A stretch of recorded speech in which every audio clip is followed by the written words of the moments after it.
নমস্কার, আমার রান্নাঘরে আপনাদের সবাইকে স্বাগত।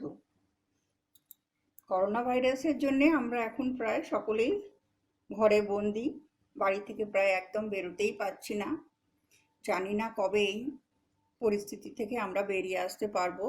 আশা করি আপনারা সকলে ভালো আছেন। আমার সকলের জন্য আমার শুভেচ্ছা রইল, আপনারা সকলে ভালো থাকুন। আজ আমি বানাবো ডিমের ডেভিল।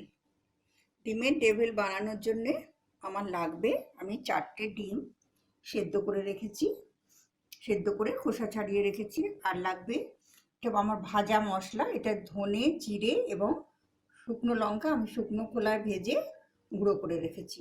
আর গোলমরিচ গুঁড়ো, গরম মশলা গুঁড়ো, লঙ্কা গুঁড়ো, আর আলু আমি 4টে আলু সেদ্ধ করে এটাকে ম্যাশ করে রেখেছি। আর লাগবে পেঁয়াজ কুচি, ধনেপাতা কুচি, আদা কোড়া, রসুন কোড়া, কাঁচা লঙ্কা, হলুদ এবং সামান্য নুন। আর লাগবে কাঁচা ডিম এবং ব্রেড ক্রাম্প। এরপর আমি এই আলুর পুরটা তৈরি করে নেব। আমি কড়াইয়ে তেল দিয়েছি, এবার আমি আলুর পুরটা তৈরি করে নেব। প্রথমে আমি এর মধ্যে পেঁয়াজ কুচিগুলো দিয়ে দেবো, আর আদা কোড়া এবং রসুন কোড়াটা এর মধ্যে দিয়ে দেবো। দিয়ে এটাকে আমি একটু নেড়ে চেড়ে ভেজে নেব।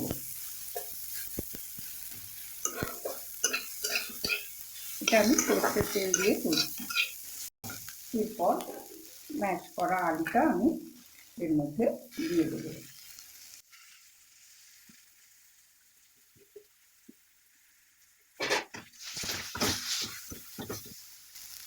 তারপর কাঁচা লঙ্কা কুচি, ধনেপাতা কুচি, হলুদ এবং অল্প নুন দেবো।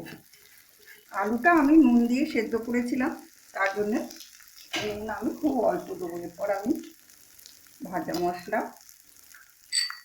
সমস্ত মশলাগুলো, গরম মশলা, গুঁড়ো লঙ্কা সব এর মধ্যে দিয়ে দেবো। দিয়ে এটাকে আমি একটু কষে নেবো, তাহলে স্যুপটা খেতে অনেক ভালো হবে।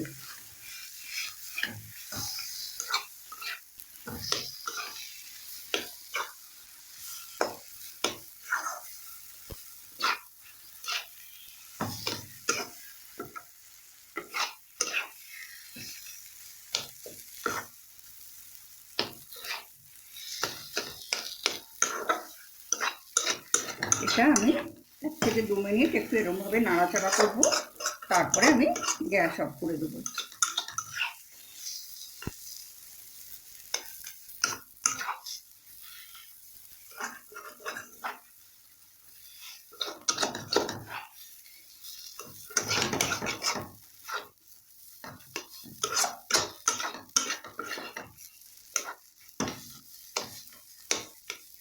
আমার এটা হয়ে গেছে, এবার আমি গ্যাস অফ করে দেবো। দিয়ে এটাকে আমি একটা প্লেটে তুলে নেবো, নিয়ে ঠান্ডা হতে দেবো। আমি ডিমগুলোকে অর্ধেক করে নিয়েছি, আমার পুরটাও ঠান্ডা হয়ে গেছে। এবারে আমি এইভাবে পুরটা নিয়ে এইভাবে এটাকে দিয়ে পুরো ডিমটাকে পুর দিয়ে কভার করে দেবো। পুরো আলুর পুর দিয়ে এটাকে ঢেকে দিতে হবে এইভাবে।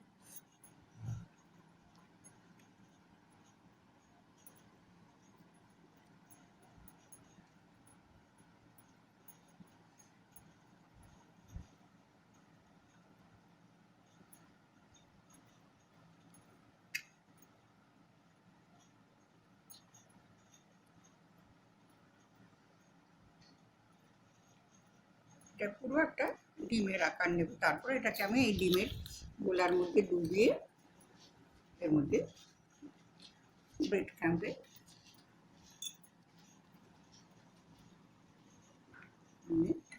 এইভাবে রাখবো। এইভাবে আমি প্রত্যেকটা চপ এইভাবে গড়ে নেব।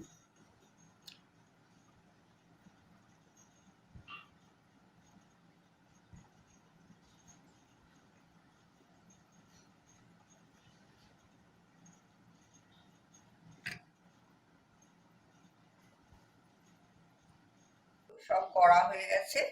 আমি কড়াই তেল বসিয়েছি, তেলটাও গরম হয়ে গেছে। এবার আমি চপগুলো একে একে কড়াই ছাড়ব।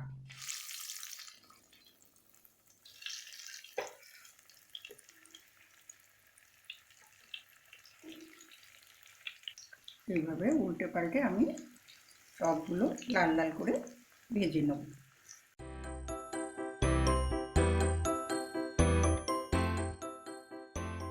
চপ পরিবেশনের জন্য তৈরি। আমার এই ভিডিওটা যদি আপনাদের ভালো লাগে তাহলে লাইক করুন, শেয়ার করুন এবং প্লিজ আমার চ্যানেলকে সাবস্ক্রাইব করুন এবং আপনারা নোটিফিকেশান বেলটি বাজিয়ে দিতে ভুলবেন না। তাহলে এরপরে আমি কি রান্না করব সব থেকে আগে আপনারাই তা জানতে পারবেন। ভালো থাকুন, সুস্থ থাকুন, সবাইকে ভালো রাখুন। আবার দেখা হবে আমার নেক্সট ভিডিও।